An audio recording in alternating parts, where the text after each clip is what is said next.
ヒラリー男爵です。前回燃費よく走るためのテクニック5選、今回はその続きということで、まずはつなぎのシーンからいきます。アメリカとイランが戦争を始めた時に、日本政府はもういつもとは違うようなね、異例の速さで備蓄原油の開放を始めました。もうなんでって思いましたね。なんで日本政府はこんなに早く動くのよって、すごくね疑問に感じたのを覚えています。でその裏にはアメリカ政府との確約、こうなったらこうなるといった確約とかもあったでしょうし、あとは AI が裏でさまざまなシミュレーションをしてどうなるかっていうのをね、もういろいろ考えていたと思います。もう本当 AI の時代ですからね。 AI イコール国力。政治家は AI を使ってるのなんて口がたけても言わないけどね、師匠。政府の明記はね、代価ルートを工作して国内のエネルギー配分を最高色だ。最強の AI が導き出したシミュレーションを3つ挙げていきます。確率の高いところから挙げていきますね。じゃあまず一番確率の高いパターン1つ目、確率で言ったら 50%。 停戦が崩壊してホルムズ海峡がもう一回火の海になるみたいなね話です。夏にレギュラーで200円から220円、補助金縮小、これが最も高い確率だそうです。4月7日に停戦合意のニュースが流れました。一応2週間停戦ということで、その間にアメリカの友好国はもうわーっとこう準備しろと。で敵に回るかもしれない国もその敵に回らないようにね手を打ったんだと思います。でもね、ここに実はびっくりするところがあって、期限の2時間前に停戦が決まったらしいんですよね。40日間こうドンパチやってお互い AI 搭載型の自律的なドローン同士が戦ったり、高価なミサイルで撃ち落としたりやり合っていた中で、なんとかギリギリ合意といったところがね、実際イスラエルはレバノンに向けて攻撃してますから何やってんねんって話になりますよね。とりあえずね、歴史的に停戦がね恒久的な和平に化けた例というのがほぼゼロらしいです。朝鮮戦争とかウクライナの戦争とか、そもそもね40年間対立してきたらしいんですよ。それが2週間で解けるかって言われたら、歴史から紐解けばね解けないだろうといったところです。今政府の補助金は1日あたり150億円だね。そうだね、円だね。1日150億円ということは、2ヶ月で1兆円規模ということで、今4月で、夏に220円というとあと3ヶ月後ぐらい。さあそんな数兆円耐えられるのかと。日銀にいくらお金が眠ってると言ってもね、それはみんな国民の貯金ですから、全部が全部国債にするのはって思うところで、さらにやばい話があります一番無難な確率高いシミュレーションでもやばい部分がねまだある。まずね、生成の問題。生成所って日本もねかなり高性能なものがたくさんあると言われています。でも原油の種類によってそれがね合う合わないがあるんですね。他から仕入れてきてもねすぐに生成できないというのと、できるとしたらロシアの原油が近くてありますけれども、政治的な問題でどうなるか分かんない。で問題になるのがナフサ。最近よく聞きますよね。一滴の原油を分解するとガソリン、重油、軽油、ナフサ、あとその他なんかがあって、そんな感じでね取れる割合が決まっていきます。逆に言うとあんまり取れないナフサをいっぱい取ろうとすると他のものが余っちゃう。いつもは日本はね余った軽油を他の国に売っていたんですけれども、よその国がいらないとしたらその軽油のタンクがいっぱいになっちゃって、そういったところからもナフサが取れない。あと生成後のねそのナフサって寿命が短いというのも言われます。でナフサがなくなるとどうなるか、これはね、自分思いつかなかったことが一つあります。まずね、ペットボトルとかコンビニのお弁当のパックがなくなってね、お弁当がラップで販売されるとか、その辺は可愛いもの。AI に言わせると病院の点滴バッグや注射器が消える可能性がねあるそうです。これはね、お金の問題じゃないですから、といったところですね。日本政府が AI を使ってシミュレーションしてるんだったら、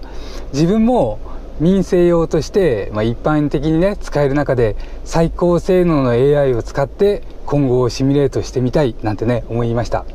で今回お相手してくれたのはアンソロピックのクロードオーパス、結構ね重量課金でお金を払うと高いモデルです。でこのオーパスをいろいろなデータを投げてでシミュレーションさせました。ただの予測じゃないよ。じゃあ何なの？ AI によるシミュレーションだよ。日本のガソリン価格と未来が聞きたいわ。そうしましたらシミュレーションの2つ目をいきます。今度は楽観的な方向で確率は 30%。 楽観的な方向に進んだらどうなるのか述べていきます。最低ラインでレギュラー175円から180円になるパターン、この停戦が延長されて2週間が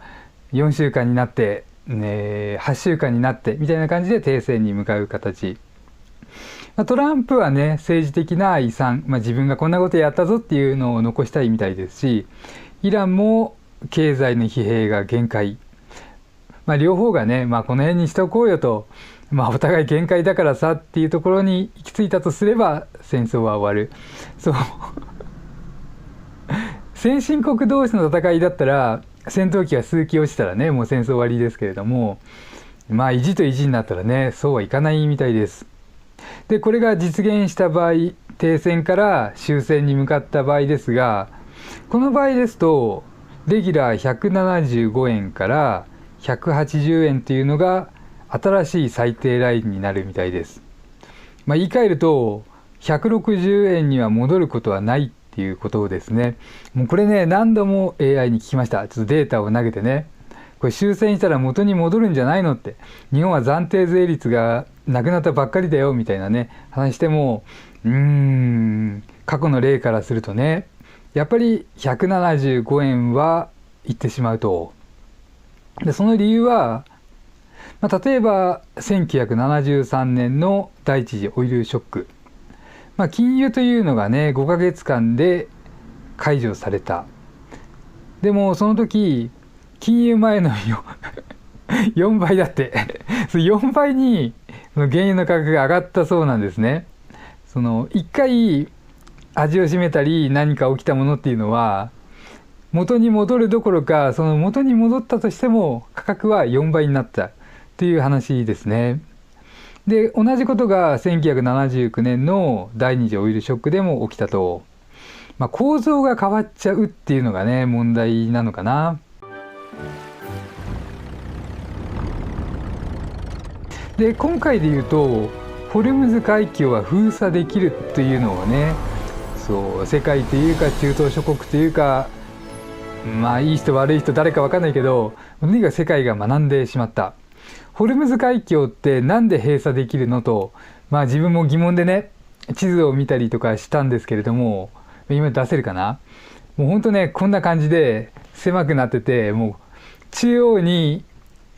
部隊配置すればもうあらゆるところがね攻撃し放題。さらに特定の狭い場所に機雷をばらまけば、それだけで数ヶ月から半年船が通れなくなっちゃう。もうね防御側に圧倒的有利な地形をしていました。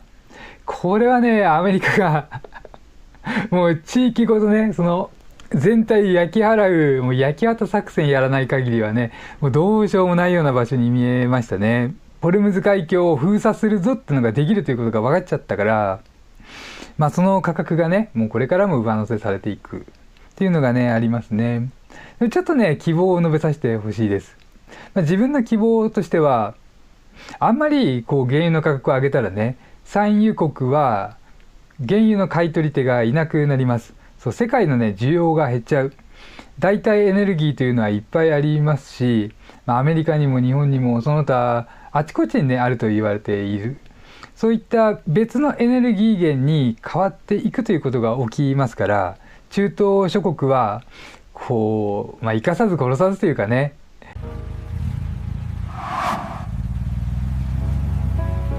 ごめんなさい、今日ちょっとね環境が違って、これハンドルが邪魔だったりね、なかなかカメラを置く場所に困るんですけれども、ちょっとつなぎでシミュレーションって何なのって、どっから出てくるんだっていうね話をさせてください。シミュレーションっていうのは、過去の同じような事例から現在の状況に当てはめ未来を推測する。そう、ほとんどのことがね過去の歴史を繰り返すっていう風にねなっています。例外としてはよくニクソンショックなんていうのが挙げられまして、特別ねこうぶっ飛んだイレギュラーなことが起きない限りは、大体同じようなことが起きていく。で AI っていうのはね、過去の知識に関しては完璧です。現在の知識は微妙です。でも過去の知識とそこから未来の推測っていうのはね、もうめちゃくちゃすごい超天才なんだよね。で AI のモデルって言ってこう頭の良さがいろいろありまして、それによる差が出てくるかっていうと、そんなにね出てこないところ。ただ違いが出るとすれば、人間がどういうデータを AI に投げるか、ここがね一番です。でそれからたくさんのパターンを何度も何度もシミュレートさせて、それを一個にまとめて確率にして導き出すかどうか、ここらしいんですよね。例えばこういう状況ですと、衛星写真とかね映像、こういったデータを持っている、日本で言ったら三菱総合研究所とかかな、そういうすごい民間に出てこないデータを投げればものすごく精度は上がる。でもそれが48% か 49% か 50% か、そのくらいのところらしいんですよね。そんなに大きく変わんないみたい、AI に言わせると。であとは機雷の数とか、ホルムズ海峡でどこにどうこうロケットランチャーを持った兵隊が配置されていて、それから機雷がねどこにどう流されているか、あと海中機雷なんていうのも最近ありますから、それがどこに配置されているかっていうデータをさまざまな数とか位置を分析させて、でその回数だね、そういったことになっていきます。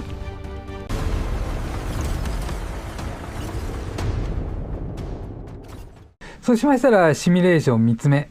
今度はねもうめちゃくちゃやばい世界っていうのも、確率がねゼロじゃないどころか結構高い。確率 20% で悪夢のね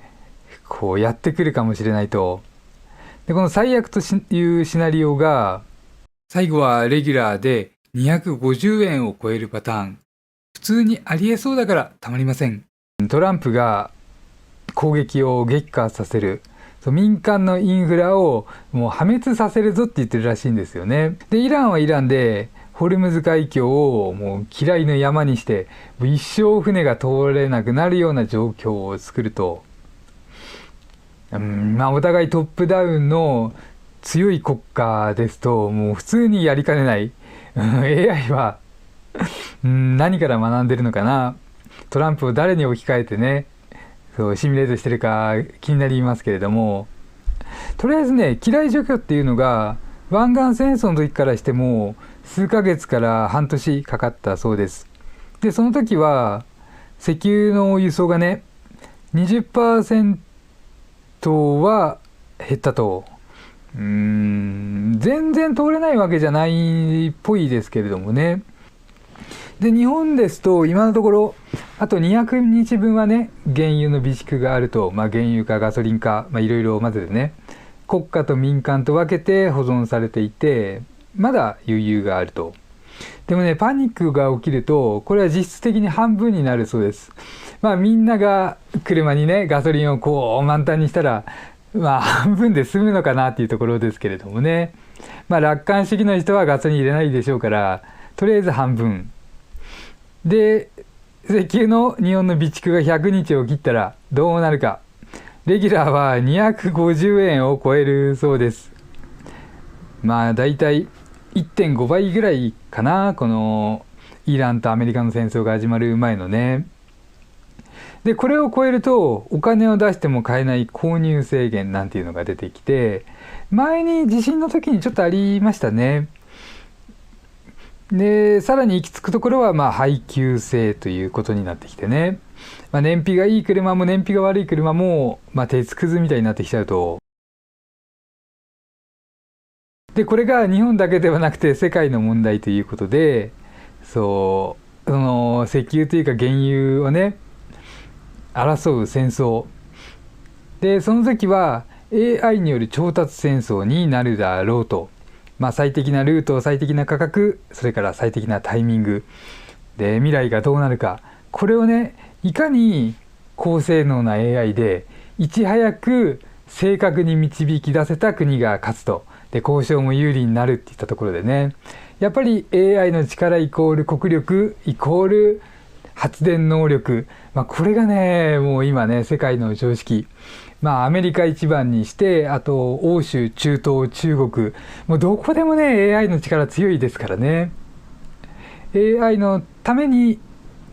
発電所を作る、もうこれが当たり前。日本にいるとねあんま聞かないですけれどもね、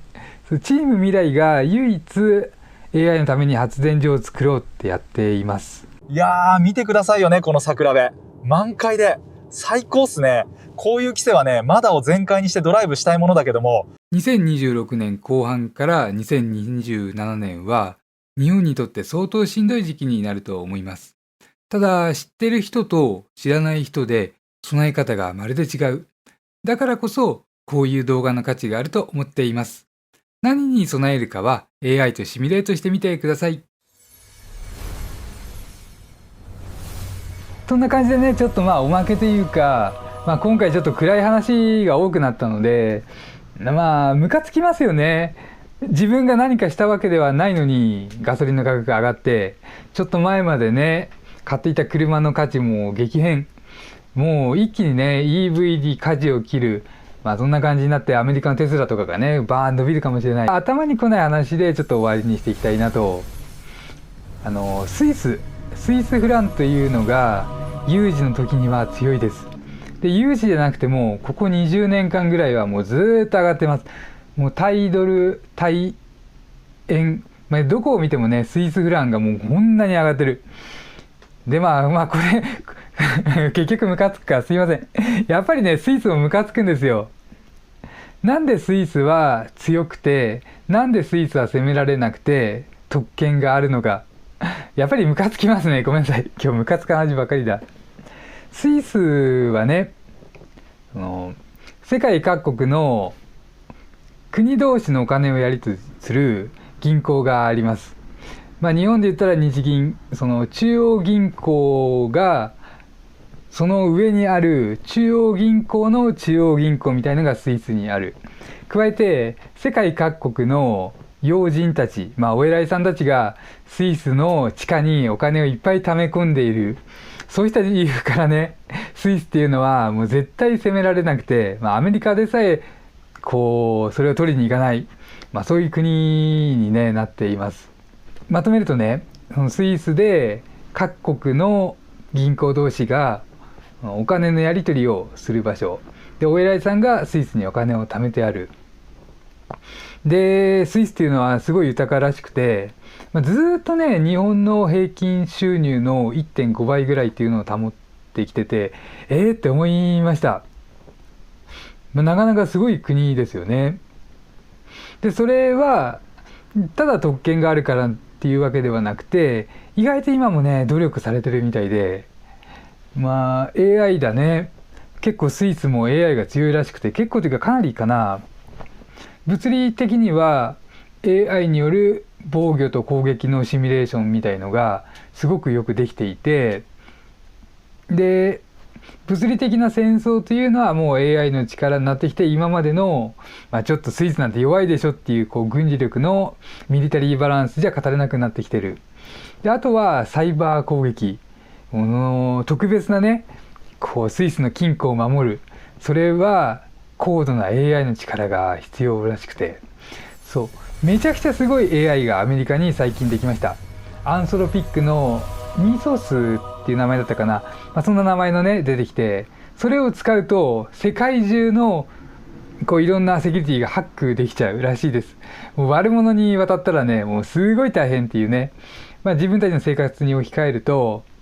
もうほとんどの人を騙せるようなスパムメール、例えばスパムメールで言うと、賢い誰かを騙すためにはその身内から攻めろっていうのがね今の定石です。そう自分とかみたいに IT の仕事をしてるなんていうんだ経営者なんですけれども、その人を責めたければその家族をまず責めます。父親とか母親にウイルス感染させる。で映像も声もその人の真似ができますから、テレビ電話を自分にかけてくる。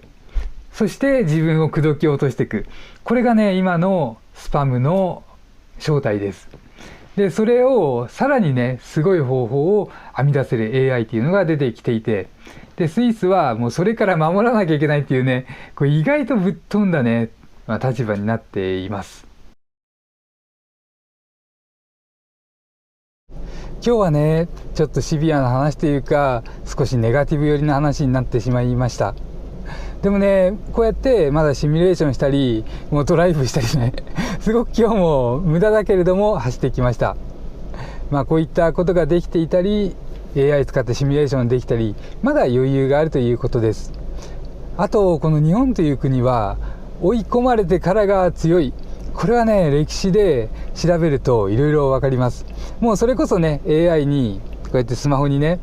バーってこう話しかければ過去の追い込まれてからの強い日本っていうのがいくらでも挙げてもらえます。そういったあたりを見てねとりあえず、様子を見守るっていうのかな、F1 ドライバーが好きな言葉だね。様子を見てみようってやつです。って感じで動画は以上です。よろしければチャンネル登録といいねボタンよろしくお願いします。間違いいっぱいの自動車選びヒラリー男爵でした。